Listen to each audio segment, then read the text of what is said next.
आप सभी प्यारे साथियों को नमस्कार। आप सभी का हिंदी अड्डा यूट्यूब चैनल पर स्वागत है। आप सभी को पता है कि हम लोग समीक्षा अधिकारी की बहुत बेहतरीन तैयारी कर रहे हैं और इस क्रम में 6 टॉपिक में हम लोग 4 टॉपिक ऑलरेडी पूरा कर चुके हैं। 5वां टॉपिक यानी वाक्य एवं वर्तनी शुद्ध भी अंतिम चरण में चल रहा है। इसके बाद हम लोग 6ठा टॉपिक पर्यायवाची करेंगे बहुत बेहतरीन तरीके से। उसके बाद हम लोग एक टेस्ट रखेंगे, उसको अच्छे ढंग से करेंगे। बस हमारा टारगेट 60 में 60 है, वो आपको प्राप्त होगा। बस साथ में मेहनत करने की जरूरत है। वर्तनी शुद्धि हो चुका है, वाक्य शुद्धि अभी चल रहा है। आज क्लास तीसरा है इसका। बहुत बेहतरीन आपको वाक्य मिलेगा यहाँ पर देखने को। बहुत से वाक्यांश ऐसे हैं जो हम जरा जरा सी गलती के कारण प्रश्न एग्जाम में गलत कराते हैं। उसके साथ साथ ये एग्जाम की दृष्टि से तो बेहद महत्वपूर्ण है ही। हमारे दैनिक जीवन में रोजमर्रा में ये सब वाक्य या शब्द हमारे सामने आते हैं जिसे हम लोग गलत कर जाते हैं या हम उच्चारण गलत बोलते हैं। जाहिर सी बात है, जब हम गलत शब्द पढ़ेंगे तो गलत वाक्य होगा और वाक्य गलत होगा तो भाषा का सौंदर्य अर्थात सुंदरता बिगड़ेगी और हमारा जो प्रश्न है तो वो गलत होना स्वाभाविक सी बात है। तो सबसे जरूरी है कि शब्द को अच्छे से समझना, तभी शब्दों से वाक्य बनता है और वाक्य को हम अच्छे से कर पाएंगे। जरा जरा सी गलतियों में कभी कभी हम लोग बहुवचन को एक वचन को बहुवचन बोलते हैं, कभी स्त्रीलिंग को पुल्लिंग बोलते हैं, कभी पुल्लिंग को स्त्रीलिंग बना देते हैं। दूसरी चीज, विराम चिन्हों का बेहद महत्वपूर्ण है। प्रश्नवाचक, विस्मयादि बोधक, बहुत प्रकार 20 प्रकार के हिंदी में विराम चिन्ह पाए जाते हैं, जिसमें से 10-15 तो बहुत ही जरूरी होते हैं, जो हमारे आंसर राइटिंग से लेकर के हर तरीके से हमारे लिए उसकी उपयोगिता है। अगर आप हिंदी मीडियम के हैं, हिंदी भाषा के हैं, तो बहुत जरूरी है उसके बारे में जानना। तो चलिए आगे बढ़ते हैं। आज बेहतरीन वाक्य यस या नो वाला केवल करेंगे। दो आपको देखने को मिल रहा है, दो वाक्य दिखेगा, जिसमें से एक सही है एक गलत है। आपको पहचानना है वस्तुतः तुम पगली हो या वास्तव में तुम पगली हो। इसमें आपको कौन सा वाक्य सही लग रहा है? तो ध्यान रखिएगा, वास्तव में गलत शब्द है। वास्तव की जगह अगर हम वस्तुतः लगाते हैं तब मेरा वाक्य सही होगा। वस्तुतः के आगे हल्का सा विराम होता है, रुका जाता है। वस्तुतः तुम पगली हो, ये हमारा वाक्य शुद्ध रूप से क्या, बिल्कुल शुद्ध है। अगला क्या है? प्रत्येक को 2-2 पुस्तकें दीजिए, ये सही है या प्रत्येक को 2 पुस्तकें दीजिए? तो ध्यान रखिए, प्रत्येक हर एक हमेशा एक वचन में प्रयोग किया जाता है। ठीक है, प्रत्येक हर एक कोई ऐसे शब्द है जो एक वचन के लिए प्रयोग किया जा रहा है। तो यहाँ प्रत्येक मतलब एक एक की बात हो रही है, तो 2-2 पुस्तकें दीजिए नहीं, प्रत्येक को 2 पुस्तकें दीजिए। मतलब हर एक आदमी को 2 पुस्तकें ही देना है, 2-2 नहीं देना है, 2 पुस्तकें देना है। तो मेरा दूसरा वाला वाक्य सही है, पहला वाला गलत है। ठीक है, प्रत्येक हमेशा एक वचन के लिए प्रयोग किया जाता है, एक व्यक्ति के लिए प्रयोग किया जाता है। भले ही वहां 100 लोग हों, उनमें सबकी बात प्रत्येक हर एक की बात हो रही है। हर एक को यानी 100 लोग हैं, उनको 2 पुस्तकें देना है, तो 200 पुस्तकें, 100 लोगों को 200 पुस्तकें देना है। तो यहाँ पे प्रत्येक को 2 पुस्तकें दीजिए, सही वाक्य है आपका। 2-2 पुस्तकें नहीं। हर एक ने कमीजें पहन रखी है, उसी से मिलता जुलता ऊपर वाले से संबंधित है ये भी। हर एक ने कमीज पहन रखी थी। यहाँ पर देखिए, हर एक मैंने बताया, प्रत्येक, हर एक, कोई, ये सब एक वचन के लिए प्रयोग होता है। तो जब हर एक की बात हो रही है तो यहाँ से कमीजें बहुवचन की बात कहाँ से आ गई? इसलिए पहला वाक्य गलत है, दूसरा हमारा सही है। ठीक है, चलिए अगला क्या है? चोर दंड के पात्र है या चोर दंड देने योग्य है? ध्यान रखिएगा, दंड के पात्र होता है, न कि दंड के देने योग्य होता है। पहला वाक्य हमारा एकदम सही है, दूसरा क्या है? गलत है। चोर दंड के पात्र है, ऐसे बोला जाएगा, न कि चोर दंड देने के योग्य है। ठीक है, सीता ने 4 आम लिए, सीता ने 4 आम लिए। लिए दोनों जगह दिख रहा है। एक लिए देखिए यहाँ पे इस तरह के दिख रहा है, एक लिए में यह लगा है, एक में ऐनक वाला ए लगा है। तो ध्यान दीजिएगा, पहले भी इस पर बहुत अच्छे से चर्चा हुई है। ए लिए अव्यय के लिए प्रयोग किया जाता है और ए लिए किसके लिए? क्रिया के लिए इसका प्रयोग किया जाता है। बहुत अच्छे ढंग से इस पर चर्चा हुई है व्याकरण वाले क्लास में, आप लोग देखिएगा। पहला गलत है, दूसरा सही है। आप शायद दिल्ली के रहने वाले हैं या आप शायद दिल्ली के रहने वाले हैं, सेम सेम सारी चीजें हैं। बस यहाँ आपको चिन्ह दिखाई दे रहा है पूर्ण विराम का, यहाँ दिख रहा है प्रश्नवाचक का। आप सोच रहे होंगे क्या, क्यों, कैसे, तो दिखाई नहीं दे रहा है तो प्रश्नवाचक चिन्ह होना नहीं चाहिए, पहला सही होना चाहिए, आपके दिमाग में ये आ रहा होगा। लेकिन देखिए, ध्यान दीजिए, जरूरी नहीं है कि क्या कोई किस इस तरह का चीज आए तभी आप प्रश्नवाचक चिन्ह लगाएंगे। आप शायद पटना या दिल्ली के रहने वाले हैं, कलकत्ता के रहने वाले, कहीं के भी हैं। मान लीजिए हम लोग हैं, दो लोग बैठे हुए हैं, हमें नहीं पता आप कहाँ के हैं, हमने पूछा आप शायद दिल्ली के रहने वाले हैं, तो मैं प्रश्न ही आपसे कर रहा हूँ, मैं जानना चाहता हूं कि आप दिल्ली के हैं कि कहीं और के हैं। तो यहाँ पर प्रश्नवाचक चिन्ह का प्रयोग होता है। प्रश्नवाचक चिन्ह का प्रयोग जरूरी नहीं है क्या, क्यों, कैसे, जहां दिखे वहीं पे लगेगा।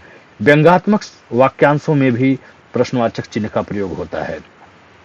दो वाक्य नीचे लिखा हुआ है, मैं नहीं जाऊंगी नेहा ने कहा, या नेहा ने कहा मैं नहीं जाऊंगी। बिल्कुल सही है।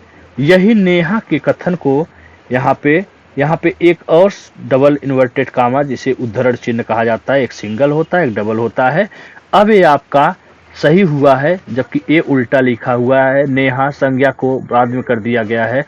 आपको पता है संज्ञा सर्वनाम पहले रहेगा, उसके बाद क्रिया रहेगा। ठीक है, इनका जो एक कथन है यहाँ पर आ जाएगा और नेहा यहाँ पर आ जाएंगे। ठीक है, नीचे दिया हुआ है नहीं नहीं नहीं नहीं, ये नहीं हो सकता, नहीं नहीं ये नहीं हो सकता। आपको क्या लगता है कि ये दूसरा वाला सही है? बिल्कुल गलत है। नहीं नहीं के बीच में योजक नहीं, नहीं एक बार हल्का सा ठहराव, जैसे कोई ऐसी घटना सुनाई दे, ये खुशी की घटना भी हो सकती है, दुख की घटना हो सकती है, तो अक्सर आदमी ये वाक्य का प्रयोग करता है, नहीं नहीं ये नहीं हो सकता। मतलब उस समय इतना अचंभित हो जाता है उस सूचना से, कि उसको लगता है कि नहीं ऐसा कैसे हो सकता है, ऐसा तो होना नहीं चाहिए था। तब यह वक्तव्य मुंह से निकलता है, नहीं नहीं ये नहीं हो सकता। यहाँ पर ये वाला पहला वाला वाक्य आपका गलत सही है और दूसरा वाला वाक्य गलत है। ठीक है, नहीं के आगे कामा, फिर नहीं ये नहीं हो सकता, ऐसे होना है। समाज व्यक्तियों से बनती है, समाज व्यक्तियों से बनता है, या समाज व्यक्ति से बनती है। तो ध्यान दीजिएगा, समाज स्त्रीलिंग नहीं है, समाज बनता है। और किससे बनता है? एक व्यक्ति से नहीं बनता है, बहुत सारे व्यक्तियों से मिलकर के बनता है। तो बीच वाला स्टेटमेंट तो आपका बिल्कुल सही है, वाक्य पहला भी गलत है और नीचे वाला भी गलत है। दूध सफेद है, अरे कोई रंग मैंने नहीं मिलाया है कि आज के डेट में दूध सफेद हो गया। दूध सफेद होता ही है, ठीक है, अब होता ही है, हमेशा दूध सफेद ही होता है। अब आप कल्पना मत करिए नहीं हल्का पीलापन भी होता है गाय वाले दूध में। अरे दूध की बात हो रही है, चाहे हल्का पीलापन हो तब भी वो सफेद ही कहा जाएगा। तो दूध सफेद रंग उंग मिलाने के कारण नहीं हो रहा है, दूध सफेद होता ही है। तो दूध सफेद होता है वाक्य सही होगा, दूध सफेद है ये गलत है। अब देखिए, राहुल ने 4 जलेबियां खाई या राहुल ने 4 जलेबी खाई, कौन सा वाक्य आपको गलत लग रहा है और कौन सा सही लग रहा है, ये आपको बताना है। तो ध्यान रखिएगा, जब राहुल 4 जलेबी खाएगा तो वहां पे जलेबियां हो जाए, 4 जलेबी नहीं 4 जलेबियां खाई। राहुल ने 4 जलेबियां खाई, ये सही है, 4 जलेबी खाई ये गलत है।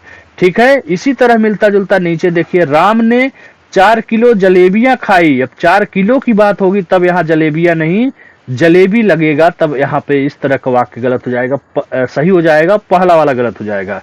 अर्थात जब 4 जलेबियां, 2 जलेबियां, 10 जलेबियां की बात आएगी, कोई खा रहा है, तब वहां पे कहा जाएगा राहुल ने 4 जलेबियां खाई। यहीं पे राहुल ने जलेबी खरीद लिया 1 किलो 2 किलो, तब वहां पे जलेबियां नहीं, तब कहा जाएगा राहुल ने या राम ने 4 किलो जलेबी खरीदी। समझ में आ गई बात? जब आप 2-4 खाएंगे तब जलेबियां, अब 2-4 किलो खरीदेंगे तब होगा जलेबी शब्द का यूज।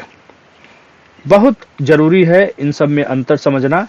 ठीक है, नीचे देखिए, पत्रों को भेजा जा रहा है, पत्र को भेजा जा रहा है, पत्र भेजे जा रहे हैं। 3 तरह का स्टेटमेंट वाक्य है आपके सामने।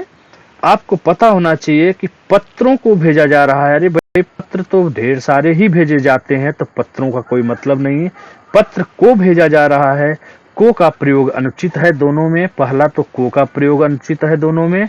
ठीक है, पत्र भेजे जा रहे हैं, ये आपका सही वाक्य होगा। पत्र भेजे जा रहे हैं, ठीक है, ये वाला। पेड़ पर एक चिड़िया बैठी है या पेड़ पर एक चिड़िया बैठी है, दोनों में अंतर सिर्फ चंद्रबिंदी का है, ध्यान रखिएगा। तो आपको पता होना चाहिए, यहाँ पे आप एक की भी बात कर रहे हैं, फिर यहाँ पे बहुवचन की बात कर दे रहे हैं। तो चिड़िया, जहाँ पे चंद्रबिंदी लग जाता है, चिड़िया, डिबिया, इन सबको बहुवचन चिड़ियाएं थोड़ी न कहोगे। चिड़ियाएं, चिड़िया, ये क्या है, ये बहुवचन रूप है। और अगर आप चिड़िया कह देते हैं केवल, तब ए होता है एक वचन। ठीक है, ए है एक वचन, ए है बहुवचन। इसी तरह डिबिया, डिबिया का बहुवचन अगर आपको बताना कहा जाएगा तो क्या कहोगे? डिबियाएं, डिबियाएं नहीं, डिबिया, बस चंद्रबिंदी लग जाए। डिबिया एक वचन, चंद्रबिंदी लग गया तो हो जाता है बहुवचन। तो ठीक उसी प्रकार जब एक चिड़िया की बात हो रही है तो ए वाला लगेगा, चंद्रबिंदी वाला नहीं। एक चिड़िया है तो एक वचन होगा, एक सही है, पहला वाला वाक्य गलत है। घोड़ा बीच में ही अड़ गया या घोड़ा बीच में ही डट गया, तो अड़ता नहीं है घोड़ा, घोड़ा डट जाता है कि अड़ जाता है? बताइए, बहुत जरा सा अंतर है, लेकिन क्लियर नहीं हो पा रहे हैं आप कि क्या होना चाहिए इसका सही आंसर, है ना? बहुत डिस्टरबेंस है, बहुत बार आपने सुना होगा, लेकिन डटता नहीं, डटता है आदमी। ये है घोड़ा, घोड़ा अड़ जाता है, जिदिया जाता है। ठीक है, अड़ मतलब आदमी के लिए जरूरी नहीं है, लेकिन घोड़ा के लिए, घोड़ा बीच में ही अड़ गया यूज होगा, डट गया नहीं। ठीक है, आदमी भी डटता है, आदमी डट जाता है, अड़ जाता है, एकदम जिदिया जाता है, लेकिन घोड़े के लिए डट शब्द का इस्तेमाल नहीं करेंगे, यही कहने का तात्पर्य है। दर्शक गणों से अनुरोध है। 99% आपने सुना होगा, 99 तो 90% तो मान ही चले। बहुत जने जगह पर मेले में और कहीं कोई प्रोग्राम हो रहा है, वहां पर आपको ये शब्द सुनाई देगा, दर्शक गणों से अनुरोध है कि शांति बनाए रखें। इस तरह के चीजों को यूज किया जाता है, बहुत गलत बात है। दर्शक खुद अपने आप में बहुवचन है, तो दर्शक गणों, गणों लगाने की क्या जरूरत? दर्शकों से, जब अनेक दर्शक हैं, दर्शक बहुवचन शब्द है, तो क्या हो जाएगा? दर्शकों से अनुरोध है, न कि दर्शक गणों से। ठीक है, दर्शकों से अनुरोध किया जाएगा, दर्शक गणों, गण नहीं लगाना है साथ में, क्योंकि दर्शक अपने आप में बहुवचन है। सुनो, दवा खाने का समय हो चुका है, कामा लगा है, यहाँ पे विस्मयादिबोधक चिन्ह लगा है। सुनो, दवाई खाने का समय हो गया है, सुनो, दवा खाने का समय हो गया है, यहाँ पर कामा लगा है दवाई खाने का। पहली बात तो दवा शब्द क्या है, गलत है कि सही है, आपको ये समझना है। ठीक है, दवाई नहीं, दवा सही है, दवा। और सुनो, यहाँ पे संबोधन की बात हो रही है। ठीक है, सुनो, आश्चर्य, संबोधन, ऐसे शब्दों में विस्मयादिबोधक चिन्ह का प्रयोग होता है, न कि कामा। ठीक है, सुनो, दवा खाने का समय हो गया है, ये वाला वाक्य आपका सही है, बाकी तीनों क्या है? गलत है। यहाँ पे कामा रहेगा है, इसलिए ये गलत है। यहाँ पर भी कामा है, इसलिए गलत है। दूसरी चीज जो है, दवाई शब्द नहीं, दवाई गलत है, दवा होना चाहिए। सुनो, विस्मयादिबोधक चिन्ह, उसके बाद दवा खाने का समय हो गया है, फुल स्टॉप, यानी पूर्ण विराम। ठीक है, ये हुआ आपका सही शब्द, शब्द नहीं वाक्य। कई शब्दों से मिलकर वाक्य बनता है। वह कमरे में जाकर सो गया, वह कमरे में सो गया। अरे भाई, कमरे में ही सोया जाता है, कोई जो जाकर के पेड़ पे थोड़ी न सो जाएगा, जमीन पे नहीं सोएगा। घर है तो कमरे में ही सोएगा जाकर के। तो जाकर सोने का अलग से लगाने का एक पद क्या है? अधिक पदत्व संबंधी इसमें समस्या है। ठीक है, वह कमरे में सो गया, बात खत्म। ठीक है, जाकर का प्रयोग अनुचित है यहाँ पर। पंडित नेहरू का देश उपकार नहीं भूल सकता, है ना? गलत है, देश, देश पहले रहेगा। देश पंडित नेहरू का उपकार नहीं भूल सकता, इस तरह से वाक्य होगा, न कि पंडित नेहरू का देश उपकार नहीं भूल सकता। देश पहले रहेगा, पंडित नेहरू बाद में रहेंगे। ठीक है। बच्चे ने बिस्तर गीली कर दिया, बच्चे ने बिस्तर गीला कर दिया। तो ध्यान रखिएगा, गीली नहीं, गीली गलत है, गीला सही है। बच्चे ने बिस्तर गीला कर दिया, बिस्तर में देखिएगा छोटी ई की ही मात्रा है, बिस्तर। ठीक है, ये शुद्ध वाक्य शब्द है, कहीं बड़ी ई का रहेगा तो गलत होगा। बच्चे ने बिस्तर गीला कर दिया, ये वाक्य सही है। पिस्तौल एक उपयोगी शस्त्र है या अस्त्र है, आपको यही बताना है। तो ध्यान रखिएगा, जो हाथ में पकड़ के चलाया तो जाता है, लेकिन जिसका वार दूर होता है उसे क्या कहा जाता है? उसे कहा जाता है अस्त्र। पिस्तौल, बंदूक, बम, रिवॉल्वर, ये सब क्या हैं? ये सब अस्त्र हैं, न कि शस्त्र। शस्त्र की बात आती है, जैसे तलवार एक उपयोगी शस्त्र है। अब यहाँ पे तलवार हो गया, लाठी हो गया। लाठी भी क्या हाथ में ही पकड़ के चलाया जाता है, दूर फेंक के नहीं कराया जाता है, वो बात अलग है, आप दौड़ा के मार दीजिए, वो अलग सेंस है। लेकिन लाठी भी क्या है? लाठी भी एक शस्त्र है। तलवार हाथ में पकड़ के लड़ा जाता है, तलवार भी एक शस्त्र है, न कि अस्त्र है। वहीं पिस्तौल, रिवॉल्वर, बम, ये सब क्या हो जाएंगे? अस्त्र। ठीक है। 10 घोड़े 5 गायें और 10 बकरियां चरती हैं, ये सही वाक्य है। या 10 घोड़े 5 गायें 10 बकरियां चरती हैं, ये बिल्कुल गलत है। पहला तो गलती यहीं पे सीधा सीधा दिख जाना चाहिए कि अंक नहीं, 5 अगर लिखना है तो आप 5 ऐसे लिखेंगे। ठीक है, अंक में नहीं लिखेंगे, इसे अक्षर में लिखेंगे, शब्द बना करके। ठीक है, तो यहीं से एक गलती दिख गया। दूसरी गलती क्या? 10 घोड़े कामा 5 गायें कामा और नहीं लगाया गया, अंत वाला जो होता है उससे पहले और लगाया जाता है। जैसे यहाँ पे है 10 घोड़े 5 गायें और 10 बकरियां, जहाँ पे समाप्ति की बात होती है और अंतिम कर्ता बचता है, उससे पहले और का प्रयोग करेंगे और अंतिम कर्ता के अनुसार क्रिया निर्धारित होगा। चरते हैं नहीं चरती। तो पहला वाक्य सही है, दूसरा गलत है। रोगी कमजोरियों के कारण उठ भी नहीं पा रहा था, कमजोरियों शब्द गलत है। रोगी कमजोरी के कारण उठ भी नहीं सकता, ये आपका वाक्य सही है। जरा जरा से अंतर में लगता ही नहीं कि इसमें क्या कमी है इस वाक्य में, लेकिन थोड़ी थोड़ी सी ध्यान रखने से ये सब सही होता है। दूसरी बात, अभ्यास करने से निरंतर ये सब चीजें सही होती हैं। जो हम लोग बचपन से गलती करते आए हैं उसे अब सुधारने का वक्त आ गया है। ठीक है, बहुत जरूरी है, हर तरह से सुधारने की जरूरत है। इसे एग्जाम के दृष्टि से, अपने बोलचाल की दृष्टि से ये जरूरी है। ठीक है, तो कमजोरियों नहीं, कमजोरी के कारण उठ नहीं सकता। ठीक है, चलिए। वह गरीब आदमी है, वह गरीब आदमी है बेचारा, ऐसे बोलते हैं ना लोग, गलत बोलते हैं। वह आदमी गरीब है, ये सही होगा। वह आदमी गरीब है, न कि गरीब आदमी है। ठीक है, आदमी गरीब होता है, गरीब थोड़ी ना आदमी हो जाएगा। वह आदमी गरीब है, ये सही होगा, पहला गलत है। वह स्त्री अपराधी नहीं, स्त्री के लिए अपराधनी सही शब्द है। ठीक है, ए वाला सही है, पहला वाला गलत है। स्त्री अपराधी नहीं, स्त्री अपराधनी होती है। ठीक है, पानी का दुरुपयोग मत करो, पानी का दुरुपयोग मत करो, गलत लिख दिया क्या?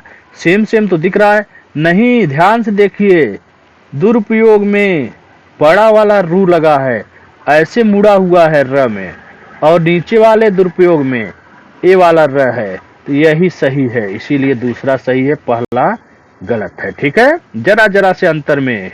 अब मत कहिएगा कि नहीं इतना अंतर तो नहीं हो, देखा जाता है, देखा जाता है। वर्तनी शुद्धि देखिएगा, एक जगह दिया है रुपया या रुपए, तो यही दोनों सही है, इसको माना गया है सही। और यदि आपको ऐसे रुपया या रुपए ऐसे दिखे, चाहे रुपए ऐसे दिखे, ये तीनों ही गलत है। ठीक है, भगवान तुम्हारा भला करे, भगवान तुम्हारा भला करे, भगवान तुम्हारा भला करे 3 बार लिखा गया है। तीनों में अंतर क्या है? यहाँ पे पूर्ण विराम है, यहाँ पे भगवान के न के नीचे हल लगा हुआ है, और यहाँ पे भी यहाँ पूर्ण विराम है। यहाँ पर भगवान के नीचे हल नहीं लगा है और लास्ट में विस्मयादिबोधक चिन्ह लगा है। ठीक है, तो इसमें सही कौन सा है? देखिए यहाँ पे तो मैं भूल गया हूं, मैं लगा देता हूं। अब जो है अब सही हो गया। देखिए यही आपका वाक्य सही है, भगवान तुम्हारा भला करे, विस्मयादि बोधक चिन्ह लगेगा न कि पूर्ण विराम। ठीक है। और भगवान ये वाला अशुद्ध है, हल वाला शुद्ध होता है। ठीक है। अब बात करते हैं विस्मयादि बोधक का। जहां भी आश्चर्यजनक की बात हो, कल्याण, ईश्वर इत्यादि के बारे में बात हो, वहां पे विस्मयादि बोधक चिन्ह का प्रयोग किया जाता है। ठीक है। भगवान के नीचे, न के नीचे हल रहेगा, तुम्हारा भला करे, या जैसे बोला जाता है हे ईश्वर, तो वहां भी आपका जो है सामने लग जाएगा विस्मयादि बोधक चिन्ह, हे ईश्वर विस्मयादि बोधक चिन्ह, आगे जो भी बात हो। ठीक है। अगला है राम बहुत सज्जन आदमी है। क्या गाय, भैंस, बैल, जानवर भी सज्जन होते हैं? अरे इंसान ही तो सज्जन होता है, आदमी ही तो सज्जन होता है, तो अलग से आदमी जोड़ने की क्या जरूरत है? तो अंडरस्टूड की बात है, अंडरस्टैंडिंग की बात है, समझ की बात है कि आदमी ही सज्जन होता है, तो आदमी एक्स्ट्रा लगाने की आवश्यकता ही नहीं है। राम बहुत सज्जन है, न कि राम बहुत सज्जन आदमी है। राम आदमी ही है, राम कोई जानवर नहीं है। श्याम आदमी है, राहुल आदमी है। ठीक है। वो अंडरस्टूड की बात होती है, तो आदमी लगाने की आवश्यकता नहीं। राम बहुत सज्जन है, श्याम बहुत सज्जन है, इस तरह से सही वाक्य होगा। हम तो अवश्य आएंगे, हम तो अवश्य ही आएंगे, ही का प्रयोग यहाँ पे अनुचित है, इसलिए पहला वाक्य सही है, दूसरा गया है गलत है, ही का प्रयोग अनुचित है। क्या सुहावना मौसम है, क्या सुहावना मौसम है, दोनों सेम है। अंतर कहाँ पे है? यहाँ पे प्रश्नवाचक चिन्ह है, यहाँ पे पूर्ण विराम है। तो ध्यान दीजिएगा, क्या देख करके आप प्रश्नवाचक चिन्ह नहीं लगा सकते हैं, क्योंकि ये जैसे मान लीजिए आप कहीं घूमने टहलने गए हैं, कहीं का दृश्य आपको बहुत अच्छा लग रहा है, आपके मुंह से स्वतः ही ये शब्द निकला या यह वाक्य निकला, क्या सुहाना मौसम है। जरूरी नहीं है आपके साथ 2 लोग हों, 3 लोग हों, अकेले अकेले में भी कभी कभी आदमी बोलता है अपने से, ऐसे रोमांचित हो जाता है, ऐसे दृश्य को देख करके अपने आप मुंह से निकल जाता है, क्या खूबसूरत नजारा है, वाह। ठीक है। तो वाह क्या नजारा है, क्या सुहावना मौसम है, अगर ऐसा कहा जा रहा है तो वहां प्रश्न चिन्ह नहीं लगेगा, क्योंकि ये किसी से प्रश्न नहीं किया कर रहा है। ठीक है। तो वहां पर हो जाएगा फुल स्टॉप, पूर्ण विराम। क्या सुहावना मौसम है, ये किसी से सवाल नहीं किया जा रहा है, खुद से बोला जा रहा है रोमांचित होकर के। ठीक है। नौकरानी ने बर्तन साफ कर दिया, नौकरानी ने बर्तन, 2 बर्तन आप देख रहे हैं, एक ऐसे लिखा हुआ है, एक ऐसे लिखा हुआ है। 90% लोग इसको सही मान रहे हैं दूसरे को, लेकिन मैं कह रहा हूं कि पहला वाला वाक्य सही है। बर्तन ऐसे वाला सही शुद्ध शब्द है, बर्तन होता है न कि बर्तन। ठीक है। बर्तन शुद्ध है, वर्तनी की दृष्टि से भी इसे ध्यान रखने की जरूरत है। ठीक है। बर्तन पूरा वाला, उड़ंतवारा वाला गलत है, पहला वाला वाक्य सही है। उसने मुझे पास आने को कहा, या उसने मुझे पास आने के लिए कहा, ये वाला सही होगा, जबकि पहला वाला गलत होगा। पास आने को कहा नहीं, के लिए कहा, ये आपका दूसरा वाक्य सही है। यहाँ ताजे गन्ने का रस मिलता है। अरे भाई आपने कहीं गन्ने की दुकान पे रस पिया होगा, गन्ने का रस जूस पिया होगा, तो मैं नहीं समझ आ रहा हूँ, क्या आपके सामने वो खेत से काट के ला करके तुरंत बनाता है क्या, जो ताजे गन्ने का रस मिलता है? गन्ने, ताजे गन्ने का नहीं, गन्ने का ताजा गन्ना रखा रहता है पहले से ही, उसी को तुरंत वो मशीन में लगाता है और आपको रस या जूस निकाल करके दे देता है। रस ही कहना ज्यादा जरूरी अच्छा है, रस हिंदी शब्द है। ठीक है। जहां यहाँ गन्ने का ताजा रस मिलता है, ये सही होगा, न कि ताजे गन्ने का। मैं आपका दर्शन करने आया नहीं हूं। दर्शन, प्राण, ओठ, दर्शन, प्राण, ओठ, आंसू, ये सब क्या है? ये सब बहुवचन शब्द हैं।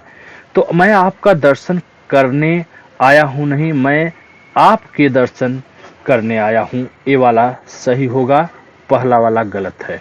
मैं आपका दर्शन करने आया हूं नहीं, मैं आपके दर्शन करने आया हूं, आपके। ठीक है। तब शायद यह काम जरूर हो जाए। आप शायद भी लगा रहे हैं और जरूर भी लगा रहे हैं, तो दोनों का प्रयोग एक साथ अनुचित है, तब यह काम जरूर हो जाएगा। ठीक है, ए वाला सही हो जाएगा। शायद और जरूर का एक साथ प्रयोग नहीं करते हैं। आजकल ढाई ढाई रुपए में क्या आता है, ध्यान दीजिए, एक ही लाइन है 2.5 रुपए, तो ढाई में बिंदी लगा है, ढाई होता है ना कि ढाई। ढाई इस तरह वाला शब्द होता है। ठीक है, ढाई ये शुद्ध है, बस इसी को सुधार लेना है। झंडा ऊंचा रहे हमारा, तो झंडा का ये वर्तनी गलत है।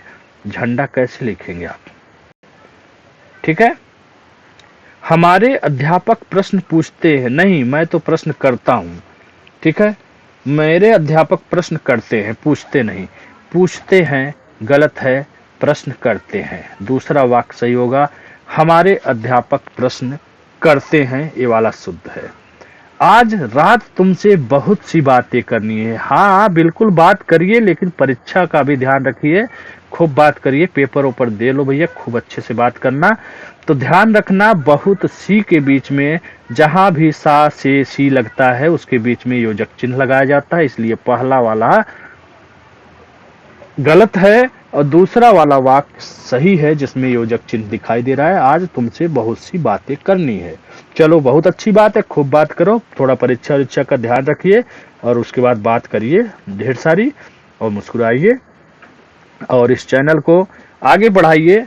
तेजी से आप लोग बढ़ रहे हैं, मुझे पता है, मुझे खुशी हो रही है कि मेरे द्वारा जो मेहनत किया जा रहा है वो सार्थक साबित हो रहा है। काफ़ी लोग जुड़ रहे हैं, मैं भी इसी तरह मुस्कुरा रहा हूँ, आप भी इसी तरह मुस्कुराइए। मात्र 2-2.5 महीने पहले ये चैनल बनाया गया है और जिस स्पीड से बढ़ रहा है वो लोगों का प्यार ही है। तो मैं संतुष्ट हूँ, बस चाहता हूँ कि और इसको ऊंचाई पर ले जाए। जैसे आप ऊंचाई पे जाना चाहते हैं वैसे इस चैनल को भी अपने साथ साथ ऊंचाई पे ले जाइए। जय हिंद, जय भारत, मिलते हैं अगले वीडियो में।